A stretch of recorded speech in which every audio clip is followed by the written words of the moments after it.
Sorry, but for this episode, there will be no video form as there were some technical difficulties with the video from the podcast.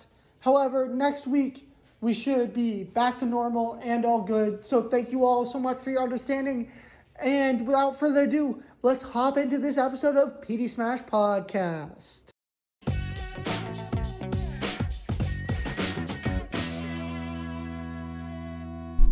Hello, and welcome to this episode of the PD Smash Podcast. Today we have an absolutely amazing one for you. First up, we're going to talk a little bit about the Colts-Bills game.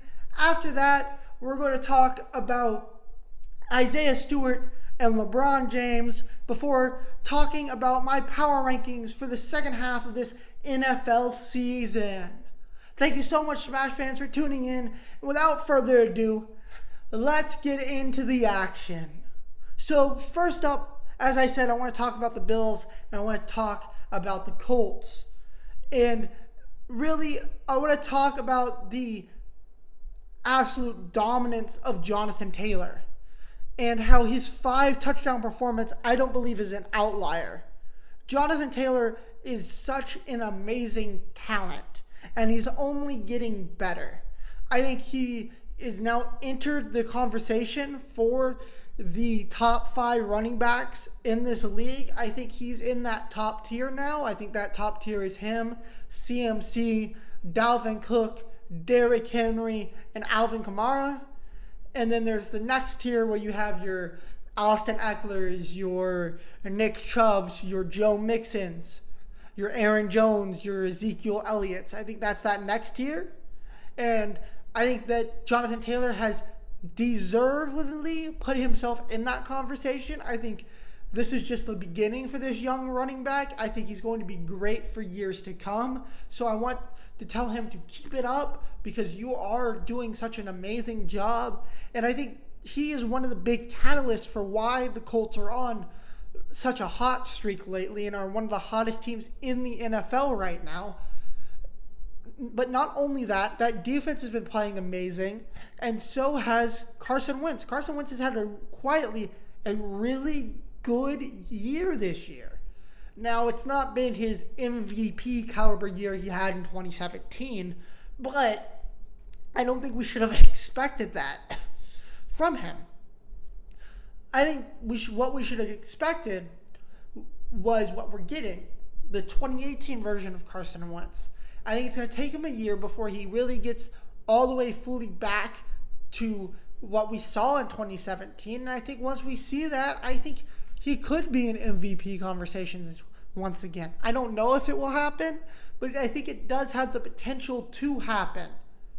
With that being said, I'm going to say on the Bills side, this was a disappointing loss, not because you lost, but how you lost. You shouldn't have gotten blown out. You're supposed to be at least one of the best teams in the NFC, in the AFC, in the entire league.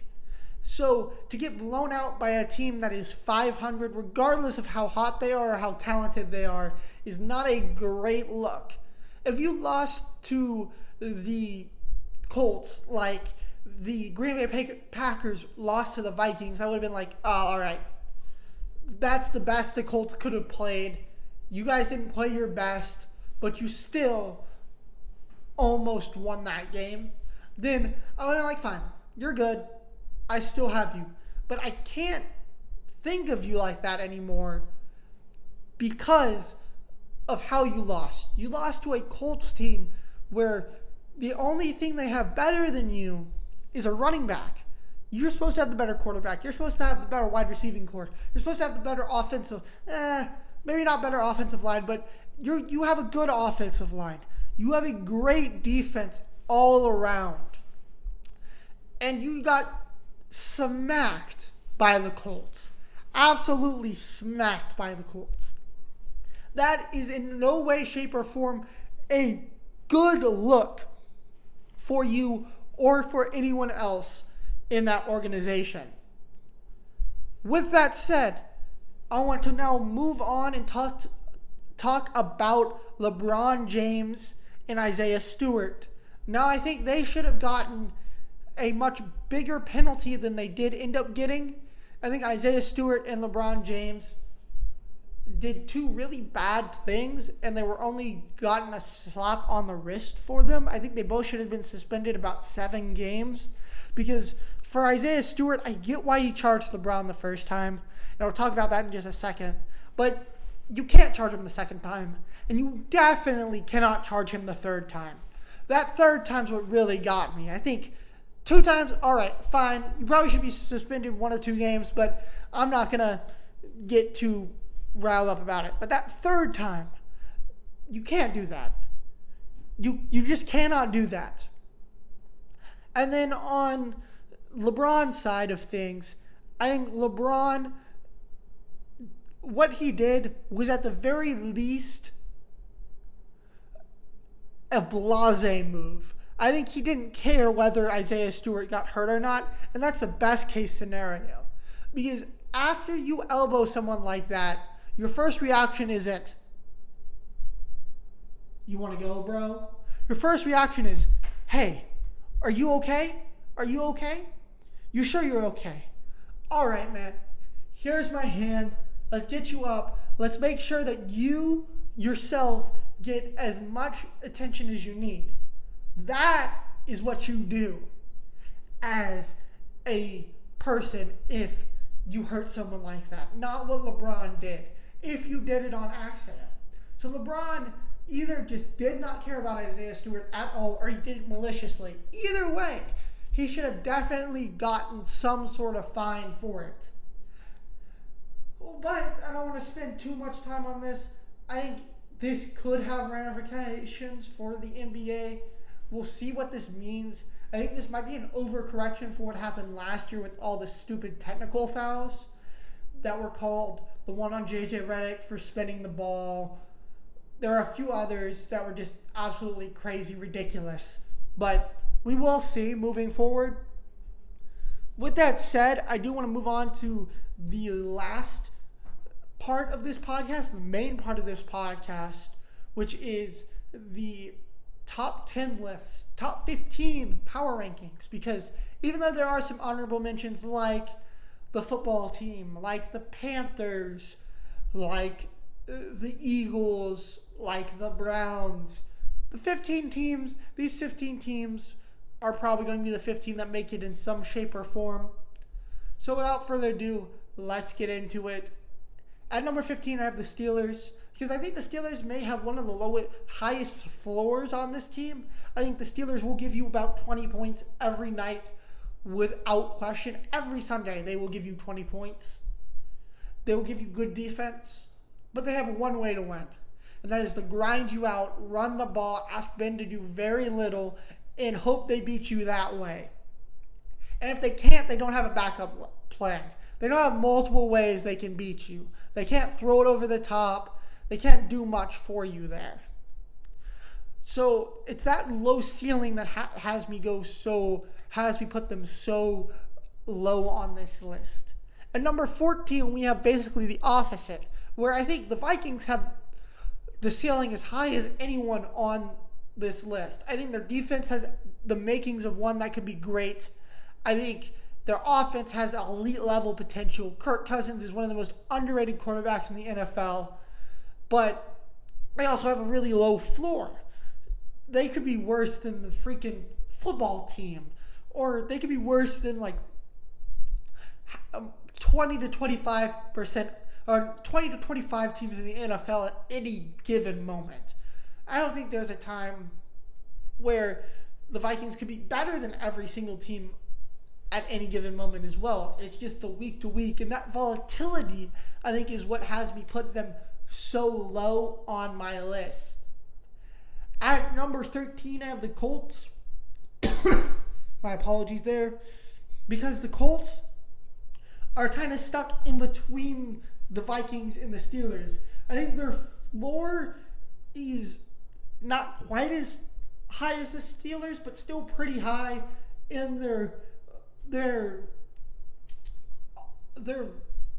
high isn't as high as the Vikings. I think they're better. They could win on one of the best teams in the NFL. And I think we'll see how long this win streak lasts and how dominant they are to close out the season, because they definitely could move up this list a lot. They've moved up this list a lot since week freaking 5. My apologies once again. But with that said, they do have question marks at quarterback. Even though I like Carson Wentz, especially for this year, I don't see him getting into elite level status. I don't think that Michael Pittman is all he's chalked up to be. I love their running game. I think their defense is good, but there are too many question marks there for me to put them any higher at this point. However, I do believe they could leapfrog the next team on my list if all goes to plan, and that is the Titans. Now, I don't trust the Titans offensively whatsoever. That team offensively scares me. They're very one-dimensional, and I don't know if Ryan Tannehill is good enough for that to be the case. It's not the fact they lost to the Houston Texans, because, hey, that happens. It's the NFL. But it's the fact the way they lost in the NFL. Because usually when you lose to teams, it's usually like, okay, you put up 25, 30. The other team puts up 30 points. The bad team puts up 30 points because your defense just can't stop anything. And that happens sometimes. I'm not going to be like, oh, that's a big deal. It's the fact Ryan Tannehill played the way he did. If Ryan Tannehill played fine, then I'd be like, all right, this team is fine. I wouldn't read too much into this loss, because if that is the case, I definitely don't see them losing in any such way to that team again. However, Tannehill played horribly this game. And the Colts defense is good. The Texans defense is not. The Titans defense is good. The Jets defense is not. And the fact they lost to both of those people scares me. And I think they definitely could continue to slip. I think they make the playoffs just because they have such a lead on the Colts. And they would have to drop so many games for it to be such a way to where the Colts would actually end up leapfrogging the Titans. And I think they're still a competent team. I like Frank Vogel. I think just overall, it's a good team. I would just be scared heading into the playoffs on the Titans, especially if I don't get Derrick Henry back. Now at number 10, my apologies, we have the Bengals, which, actually no, at number 11, my apologies, I was right the first time. At number 11, we have the Bengals. And now the Bengals are very good. They have very great skill players. I think their skill players are absolutely amazing. But it's everything else that I'm worried about. Defensive line, not great. Offensive line, not great. I don't really trust that defense. It's opportunistic, but it's not all that good. Jamar Chase is a great weapon. Their wide receiver depth is great. Running back is great. I think Joe Burrow is special, but I just don't overall think that the team is built well outside of the playmakers. And hey, that's fine. That's the way it probably should be right now. I think this team knew it was about a year away anyway before this season began. And I think that's fine. But it's just good to know moving forward that I think the Bengals are dangerous, but I don't think they have all the parts in between to make them such a great team. Now, next up, we have the Chargers. And I think the Chargers have the same exact problems as the Bengals, except their defense is slightly better because they have better playmakers on defense with Derwin James and with Joey Bosa. And offensively, I think Keenan Allen is better than Jamar Chase. And Justin Herbert is better than Joe Burrow. And that's pretty much all it comes down to, and why the Chargers are ahead of the Bengals. Now, at number 9, I have the Cowboys. And the Cowboys, I think, once again, have a lot of the same questions as the Chargers and the Bengals. They're special at quarterback. Their skill positions are great. Their offensive line, when healthy, is good. But when healthy is a big caveat. And that defense is opportunistic, but it's not amazing. However, I think the defense is the best out of all three of them. I think Dak is not quite as good as Justin Herbert, but I think he's better than Joe Burrow. I like their skill group the most out of all of them because I think they have two legit number one wide receivers. And then as their third and fourth wide receiver are both quality number two options on most teams. So I think skill-wise they're great. I like their offensive coordinator. However, I don't trust Mike McCarthy. I think that defense is opportunistic, but I don't know how good it is. So I think we have all of those problems at number 9. At number 8, we have the one-dimension problem, I think, with the Bills. I slid them all the way down here because, once again, it's not that they lost, it's the way they lost. And being that one-dimensional scares me. The Bills being that one-dimensional is not great. And Stephon Diggs is not as dominant as he was last season. He just was not as dominant as he was last season, so that makes a difference. And I think this team is great. I think this team could definitely make the Super Bowl. I think really from 10 down to 1, they could all make the Super Bowl. I would not be surprised if the Chargers are in the Super Bowl. I would not be surprised if my number 1 team's in the Super Bowl. Or any team in between. But it's that one dimension that scares me. However, I think they could get it back on track. I think Devin Singletary and Zach Moss are serviceable enough to get you a decent run game. But it's definitely something to think about. At the number 7 spot, I have the Patriots. Because although they're not special at quarterback, or really special at offense that much at all, they are very safe. I think Bill Belichick is still hands down the best coach in the NFL. I really do like the way they play. I think Damian Harris is underrated. I think the running back crew is deep. I think that Hunter Henry is really good.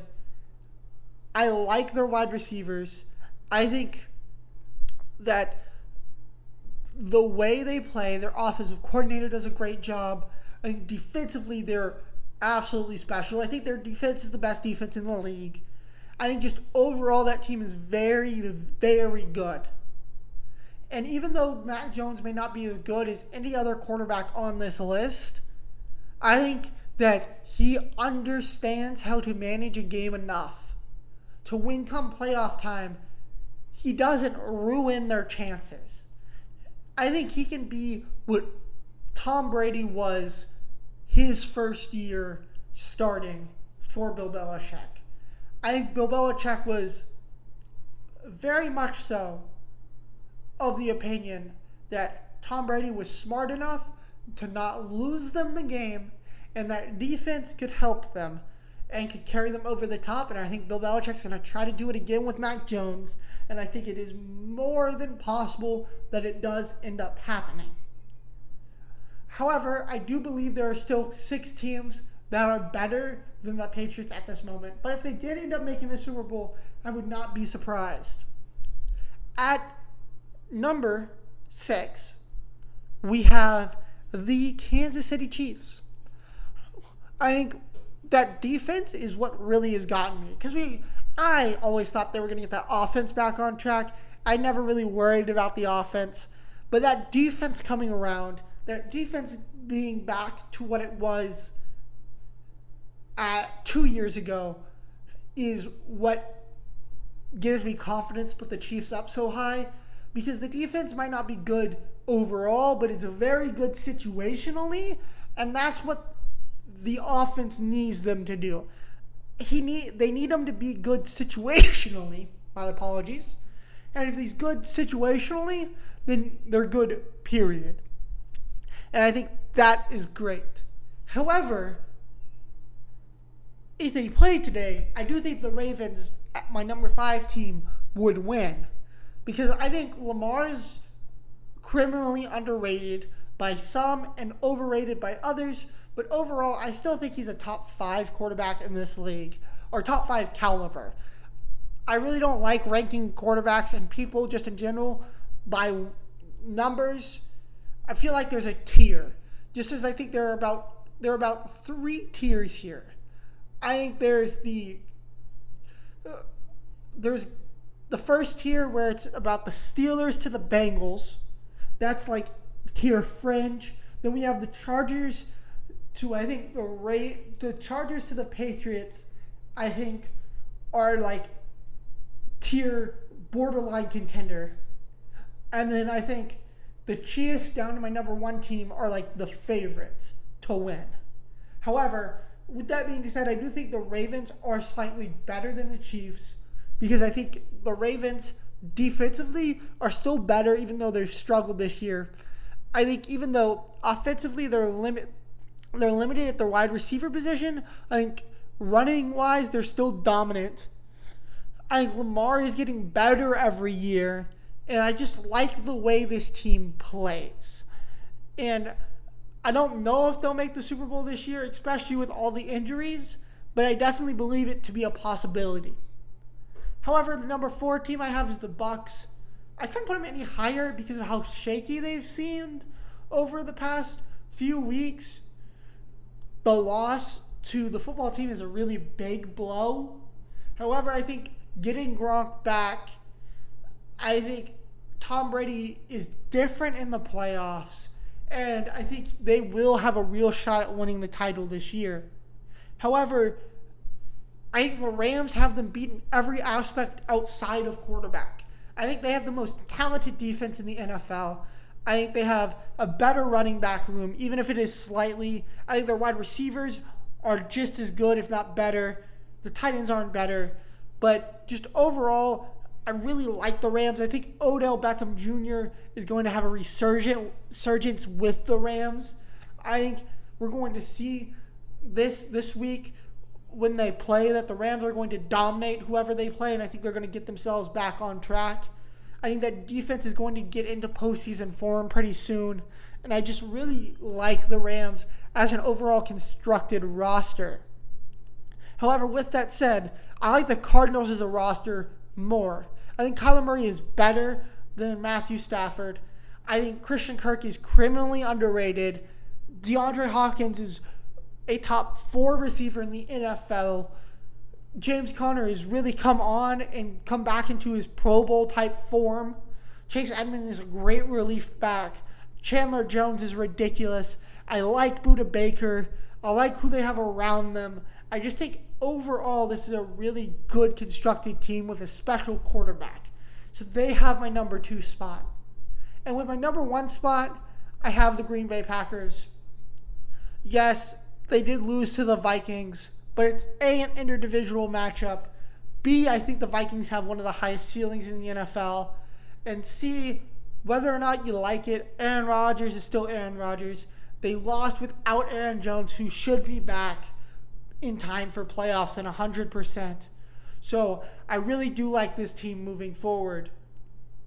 With all of that being said, this is my top 15 list. If I were to put it into tiers, as I said, I think number 15 all the way down to number 11 is my playoff teams, but no serious title contention. My number 10 to my number 7 is my fringe title contenders. And if everything goes the way they need it to, they can win the title. My number 6 down are serious title contenders with multiple ways to win a title. Because I think the Chiefs can beat you either playing the short game and grinding you out, or playing more of the fast-paced shootout game. I think the Ravens can beat you on the ground and in the air.